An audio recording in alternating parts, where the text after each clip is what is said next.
Hello everyone and welcome back to my channel, and I am so sorry it's been such a long time since the last video. However, I am back today with a slightly longer video, so hopefully that will make up for it. So starting where we last left off, straight into it, preparing for that new B-pillar bottom to go in, using my Dremel there just to clean up the edges and take any debris and paint off. For the best possible weld, you just need to remove any paint, clean up the metal, and jobs are good 'un. So cut the B-pillar bottom down to size, and the B-pillar and A-pillars come with a bit of length on them, so if you do need to go a bit further up then you can. This is just how far I needed to go up, so I've cut them down to size and holding in place with a magnet.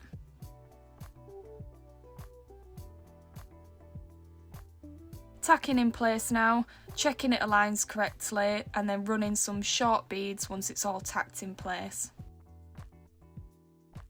On the days that Jamie could come to the unit, we'd just tag team the welding together. So I'm using my Powerweld XTM 201DI. I bought this machine a while ago now. After seeing a Powerweld machine in action on Land Rover Toolbox videos, I decided to purchase one. I chose this one as it seemed to be the best fit for me as a beginner, and it has been perfect for me learning how to weld.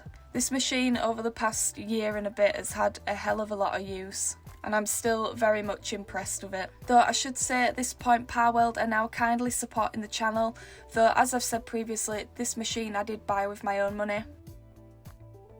I know the appearance of some of these welds don't look the best on camera, but again, this is just the nature of creating the join from many tacks as opposed to full continuous weld runs. And unfortunately the steel is just too thin of a gauge to do full runs in most places without creating a high amount of heat distortion. Also, bear in mind that I am using just 0.6 wire to further aid this. So here we are so far. Now I'm going to tackle the A-pillar bottom. Same as before, cut to size the new piece from YRM. I've cleaned up the metal with a flap disc on the angle grinder and used the Dremel as well to really get into any of them little nooks that you just can't get in with the big flap disc. And I've tacked the new one in place.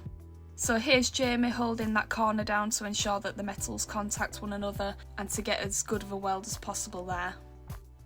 You may also notice I was having a little bit of trouble with my gas flow rate on my regulator. I couldn't seem to dial the correct CFH.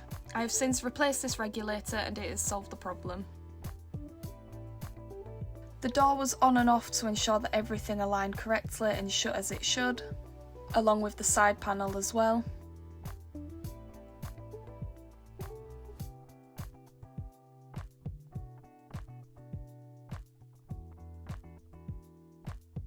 So here's what it looked like once a few tacks were in place. I seem to have either lost or not taken any more footage of that A-pillar, but exactly the same thing as the B-pillar, exactly the same process as before. Again, just tacking in, checking alignment, running short beads, and again just grinding it back down to ensure that there is good penetration there. So it was getting a little bit late in the day at that point. I started to work on the side, cutting a small patch out, and it was absolutely freezing in the unit, so the heat was on. But don't worry, I wasn't close enough to catch fire and no flammables were left out, so perfectly safe. So I made the new patch and then I just tacked it into place. So I've been making my patches out of 1.5mm sheet steel. I got a variety of different sheet thicknesses as well. So I should mention at this point I did actually use red oxide to spray inside before actually putting the patch in place. Mainly for peace of mind in case the paint/cavity wax that I use in the future misses that spot. I don't know, it just made sense in my head. So on to the next day now, removing the door card, and I'm not gonna lie, these speakers are just not the one. They're so garish compared to the car and just completely out of tone with everything else. So I do need some correct ones and I can't wait to throw these ones away. But anyway, to remove the door card, things are just held in with bolts and screws behind the handle, etc. So it's pretty straightforward. So underneath that grab handle, whatever you'd like to call it on the door, there's 2 bolts. Again, just super easy to take off. And then you can just use a trim tool to pop the door card off. And unfortunately I don't know what happened to the footage of this either, but I think it deleted from my phone. I really need to clear my phone out. On that note, that's why I've used footage from the passenger side door card removal to show the bolts, etc.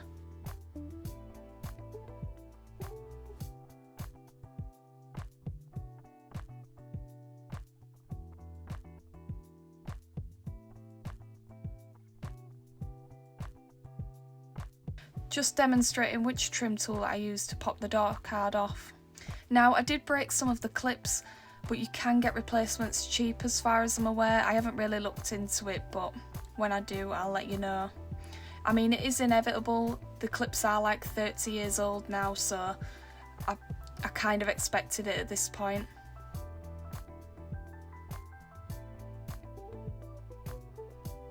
So the door is now off and ready to be transported home.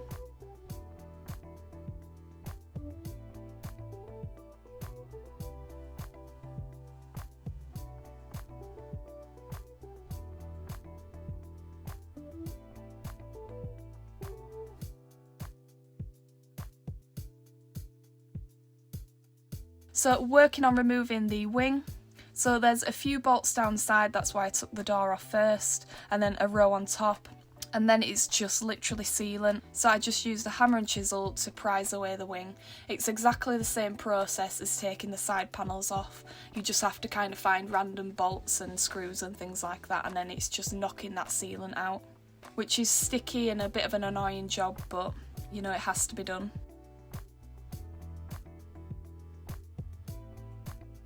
So here is the horror hiding under that wing.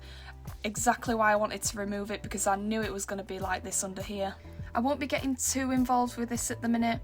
I just removed the wing to gain access to the sill and floor easier without damaging that wing, because when I'm coming round with drills and angle grinders, I really don't want to put any dings or fresh dents into the panels, because this Discovery was actually really straight, barring like one dent. So I'm just trying to preserve the panels as much as possible. Sorry for not getting footage of creating this piece. I cut this from the gearbox tunnel inside the car and then made a patch using the old one as a template. I wasn't sure how this would turn out, but I just used the old piece to help create the exact bend in the new piece to fit the tunnel. I think it's worked out pretty well, really. It's near enough for me to tack and weld into place to pull it into the correct shape, I think.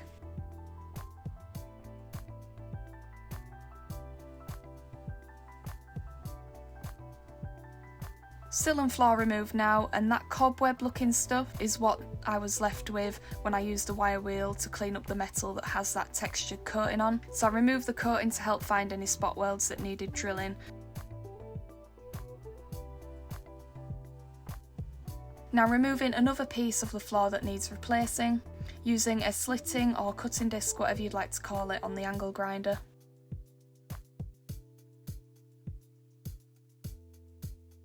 The floor piece is now removed, and I'm going to create a flat piece patch instead of trying to create these contours, as it would just take far too long, and I don't really believe it will lose any strength without the contours. It's going to have the support brackets underneath and will be much stronger than it was when I initially got the Discovery, so I don't think it will be any loss at all.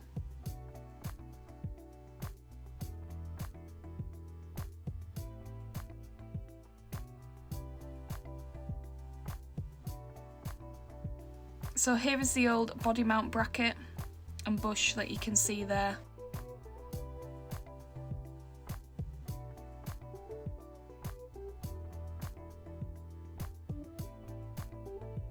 As most of you may already know, Discovery 1 and Range Rover Classic share a hell of a lot of parts, so a lot of the things that I've actually bought from YRM will be for both models, so you'll see like Discovery 1 / Range Rover Classic on a lot of the kits and things like that. So here's the new body mount kit to go with my sills.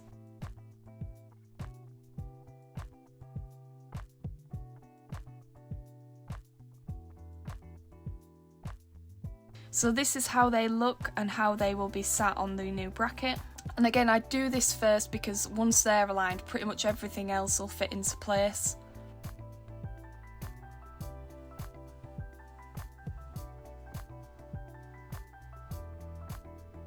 Bob the new nut on, run up with a ratchet, that kind of thing, really straightforward.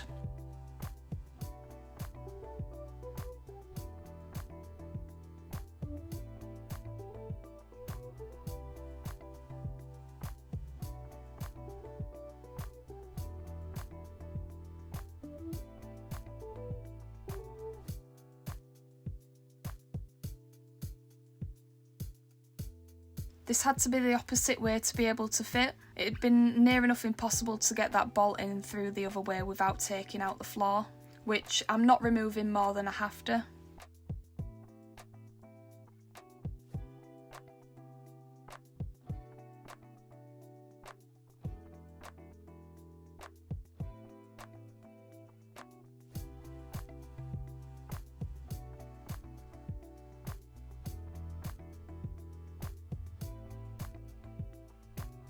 So as you can see, the new sill is in and clamped together now. Adjustment is needed at this point to create the perfect box section with the two pieces of inner and outer sill. So again, I've just left like pillar bottoms in place for now, just to again further add to that alignment check, because the last thing that I want is for things to not align up and then you can't shut doors properly and the body's out of alignment. So that's why I've left a lot of brackets and other bits and pieces in place. And again, things like doors came on and off and I was constantly opening and closing them, double checking everything, but it's just one of them, you kind of have to go for it.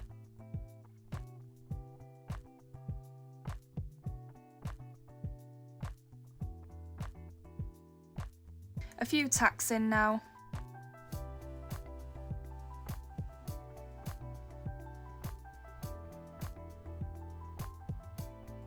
Jamie was then tacking from the underneath, and some more tacks and beads were run once I was happy with the alignment.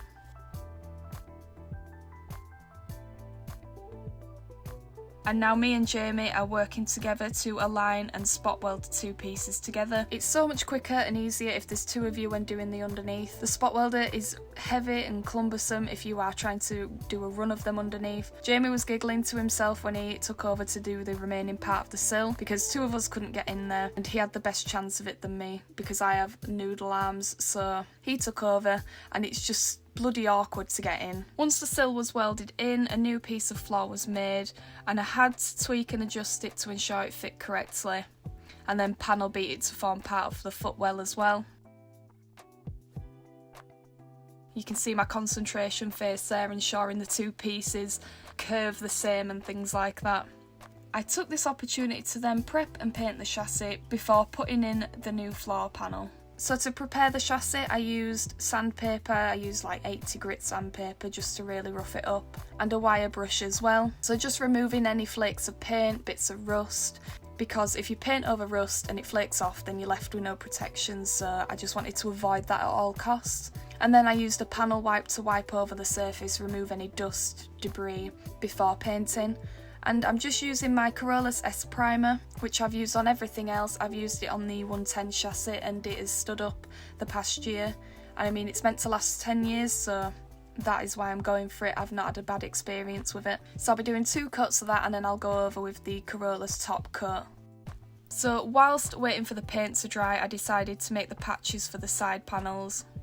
So this is the second row and they all rot here. I've seen some really good shells in great condition everywhere but here. So the plan is to tackle it in stages. That's why I've labelled it 1, 2 and then 3, which will tie into the arch and the back of the sill. That'll probably be coming from a donor discovery, the same as the roof. So here's patch 1.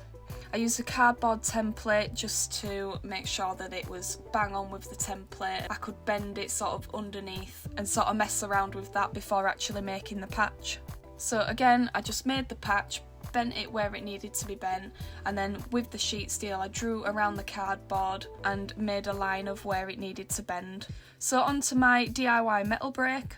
I can show this in another video in more detail if you are interested. So if you are interested, let me know. So anyway, I then bent the piece and ensured it fit correctly. So whilst doing the patches, I decided to make the 2 support brackets for the floor. I'm just making them now to get them ready for when I need them at a later stage. So once all the floors are repaired and things like that and the sills are in place.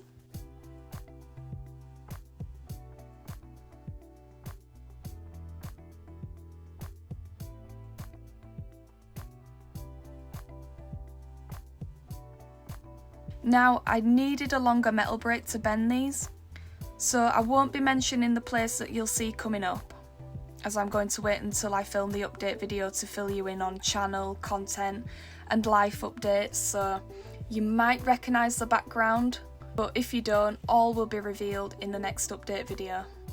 So back to the unit now, and as you can see I've gone back in time to before the sills were put in. I wanted to keep the sill section together and talk about the wings and face of the Discovery separately, and the reason I included the wing removal earlier as well is just because it fits sort of in with taking the door off and taking the wing off to ensure that I could get into the sill correctly, so that's why it's kind of been a little bit back and forth. But anyway, here Jamie is removing that support beam from the wing. He's already drilled out pilot holes with a smaller drill bit and now going back in with a larger drill bit, and then with a hammer and chisel prising the two pieces of metal apart.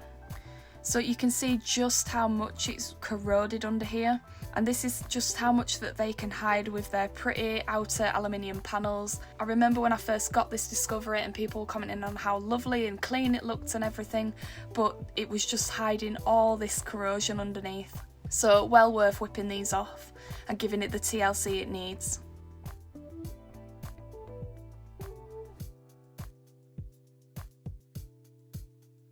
And here's a sneak peek of the new panels. So as you can see now, support beam is removed and we've kind of gone forward in time to the new ceiling, new A-pillar bottoming and things like that. So now back up to date.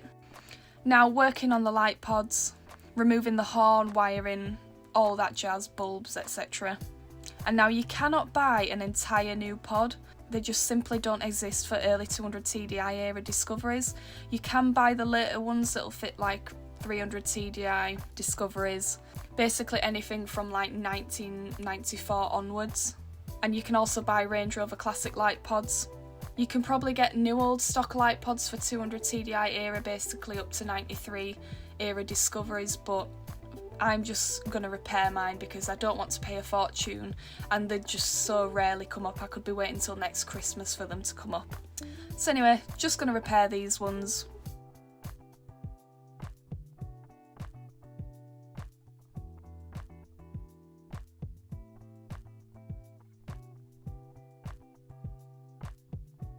So I then carried on drilling the spot welds and dismantling and separating the arch as well to be able to get good access to that light pod and move around it, and I'll be tackling this all as sort of one job in one go, doing the entire corner.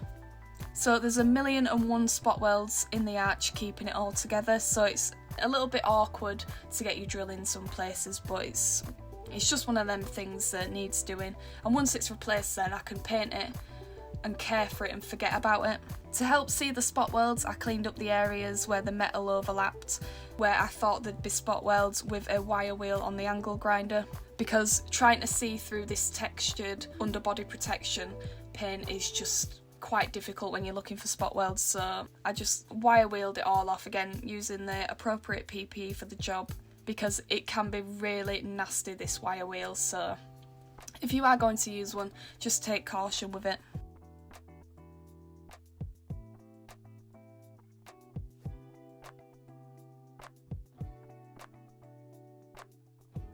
Then I began cutting away sections of the light pod to repair and make patches from.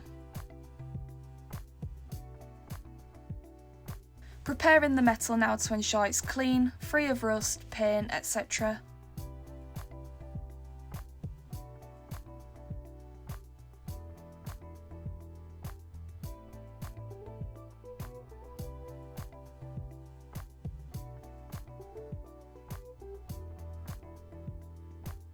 So here I am making one of the patches. I use the cut out sections as templates. For the most part anyway, some of them you kind of needed to make an educational guess of where they stopped because it might have rusted away, for example, but for the most part I used the cutouts for templates and then welded them into place. So as you can see, it's a pretty good fit, is that?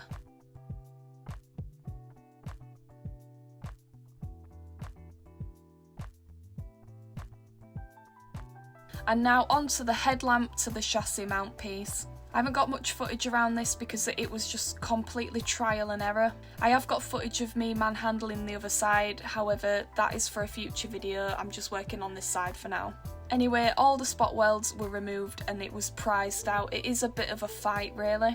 Then I fit the new piece in place with the body mounts as per the sills. Exactly the same process. I left the bracket and some of the pod in place to ensure that the alignment was correct.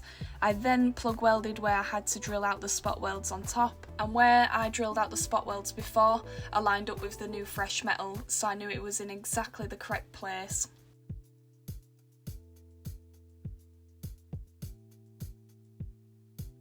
And again, where the spot welds were drilled out as before, just tacking in from behind. So that's why it might seem like they're a little bit all over the place. It's just where they were drilled out before. So it made sense to just tack where the old spot welds were. So most of the stickers that run across here I will be replacing because I just could not salvage them. And I will be respraying the whole vehicle including this part, so they had to either come off or unfortunately just be removed. But I will be getting replacements. I want it to look as original, factory fresh as possible. And a new piece, a rectangular piece, welded onto the light pod, further securing both of them together. I also found this little hole, so I'll replace the front of the leg. The rest and the inside baffling is good, so it'll just be the flat piece to replace.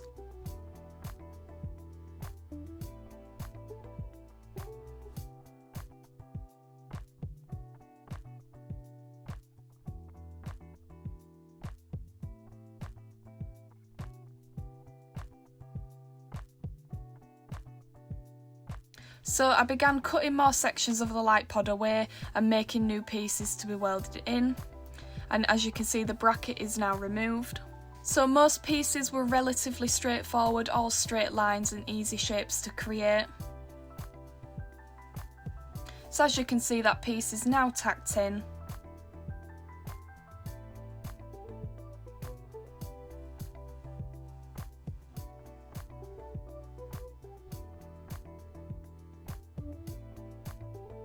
Welded in completely now, and it's looking a little bit patchwork quilt, but it's definitely stronger than it was before, and paint will help to mask that. I tried to ensure that each intricate piece was as accurate as possible. I marked various sections on the piece to where I needed to bend it or create a curve. Once I was happy, I then tacked the new piece into place.